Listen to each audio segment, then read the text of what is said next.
देखिए सरल रेखा का क्वेश्चन दिया गया है। क्वेश्चन क्या कह रहा है, उस रेखा का समीकरण ज्ञात करिए जो इस बिंदु से होकर और वह इस रेखा के समान है। देखो यहाँ भी दो तरीके, एक तरीका हम लगा सकते हैं किसी बिंदु से होकर गुजरने वाली रेखा का समीकरण। फिर हम जानते हैं जब दो रेखाएं समांतर होती हैं तो दोनों की प्रवणताएं बराबर होती हैं। तो जितनी प्रवणता इसकी होगी उतनी ही प्रवणता उस लाइन की होगी जो हम निकालते हैं। तो एक तरीका तो ये, और कल हमने पढ़ा था फॉर्मूले पढ़े कि अगर कोई रेखा दी हो तो उसके समांतर रेखा का समीकरण है डायरेक्ट पढ़ा, उस विधि से भी निकाला जा सकता है। ठीक है, तो हम पहले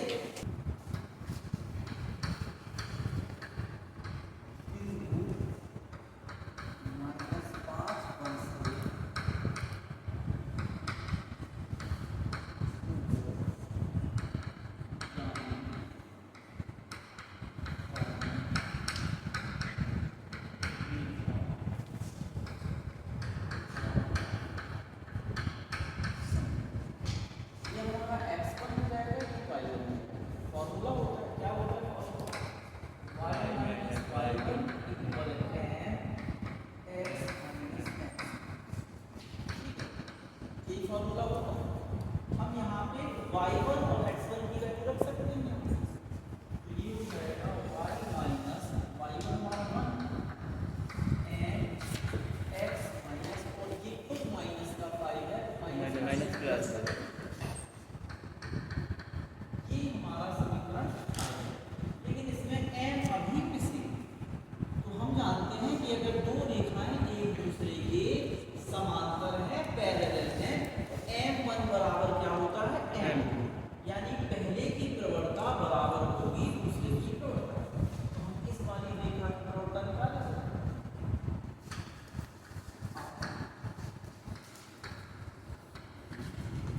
लिखते हैं 3x + 4y + 7 बराबर, इसे हमें y बराबर mx + c के फॉर्म में लिखना पड़ेगा तभी तो प्रवणता निकाल पाएंगे।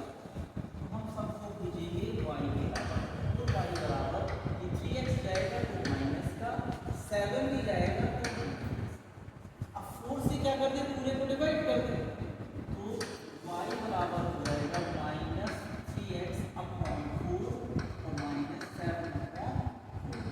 ये हमारा, इसको क्या करा दें, हम तुलना करा दें काय से, y बराबर mx + c, y बराबर mx + c से क्या करानी है,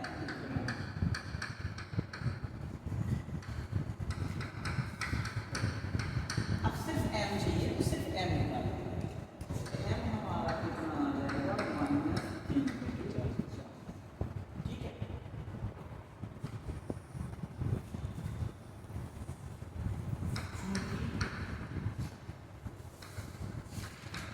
जो रेखा ज्ञात करनी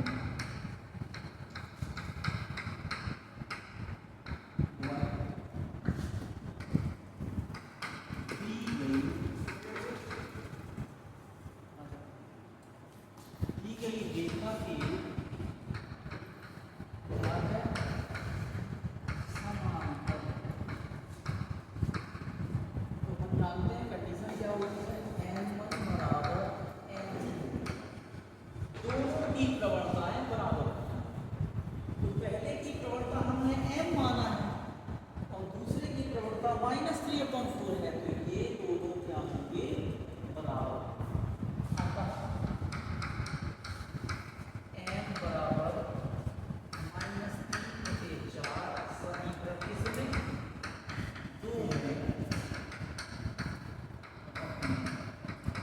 समीकरण 2 ये है, क्या है y - 1 बराबर mx + 5 अपॉन y - 1 बराबर -3/4 x + 5।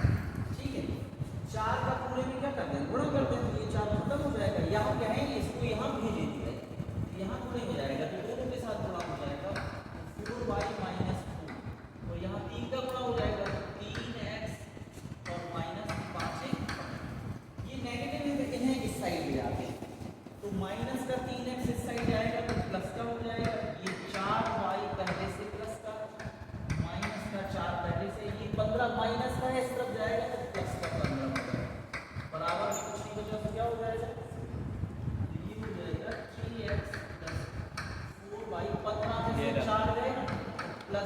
11 बराबर ये हमारा समीकरण।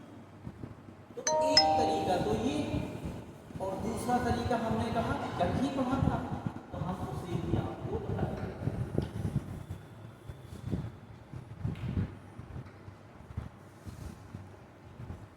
तो अखबार में तो हमें इस रेखा के समांतर रेखा का समीकरण निकालना है, यही से स्टार्ट करें। रेखा 3x + 4y और +7 बराबर 0 के समांतर रेखा का समीकरण। कल हमने पढ़ा था जब समांतर कहे तो x और y के कोफिशिएंट ज्यों के त्यों रहते हैं, c बदल जाता है। तो क्या हो जाएगा 3x + 4y प्लस यहाँ लैम्डा हो जाता है बराबर, इसे हम एक। अब यहाँ पे लैम्डा मिसिंग है, तो हमें लैम्डा की वैल्यू निकालनी पड़ेगी। तो कोई ना कोई कंडीशन वो आपके क्वेश्चन में दे रहा होगा जहाँ से लैम्डा की वैल्यू आ जाएगी। तो इसके अलावा एक कंडीशन क्या कह रहा है, वो कह रहा है कि वो रेखा -5 और 1 से गुजरती है, यानी वो कर जाती है, पासेस होती है। तो ये हमें दे रहा है। तो अगर कोई रेखा, हमने पहले भी बताया कि किसी बिंदु से होकर जा रही हो, गुजर रही हो, प्रतिच्छेद कर रही हो, तो वह बिंदु उस रेखा को संतुष्ट करेगा। कहा था, तो हम लिखेंगे चूंकि यह रेखा बिंदु -5 से गुजर रही है, ठीक है। तो ये x की जगह हमें 5 रख देना है, y की जगह कितना रख देना है, 1 रख देना है। तो हमारा लैम्डा का मान 8 यहाँ 3 गुणे x की जगह कितना -5 प्लस 4 गुणे 1 प्लस लैम्डा बराबर ये 5 की 15 प्लस 4 प्लस लैम्डा बराबर 3। तो 15 में से 4 गए 11 और ये लैम्डा उस तरफ नहीं से, तो माइनस का लैम्डा माइनस से माइनस कर दिया, तो लैम्डा कितना है 11। ये लैम्डा का मान कहाँ रख देना है, समीकरण 1 में, तो हमारा आंसर ठीक है। तो हम लिखेंगे लैम्डा का मान समीकरण 1। अब कुछ लोग कहेंगे कि सर यहाँ भी तो एक हो रही है, ये अलग क्वेश्चन लगाने का तरीका है, ये दूसरा तरीका है।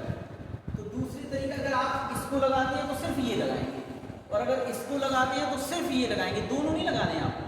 हमने आपको एक क्वेश्चन के 2 तरीके बताए हैं। तो जब ये तरीका शुरू होगा तो इसमें समीकरण 1, तो अगर ये वाला लगाएंगे तो यहाँ अपने समीकरण, ठीक है ना, दोनों नहीं लगाने हैं, एक लगाना है। ये अथवा का है दूसरा तरीका, ठीक है। तो अब इसमें हम रख देंगे समीकरण 1 में, क्या आ जाएगा हमारा आंसर 3x + 4y और कितना है लैम्डा 11 हमारा आंसर, ठीक है। आगे बात समझ में, हम इस तरीके से भी किसी रेखा के समांतर रेखा का समीकरण निकाल सकते हैं और इस तरीके से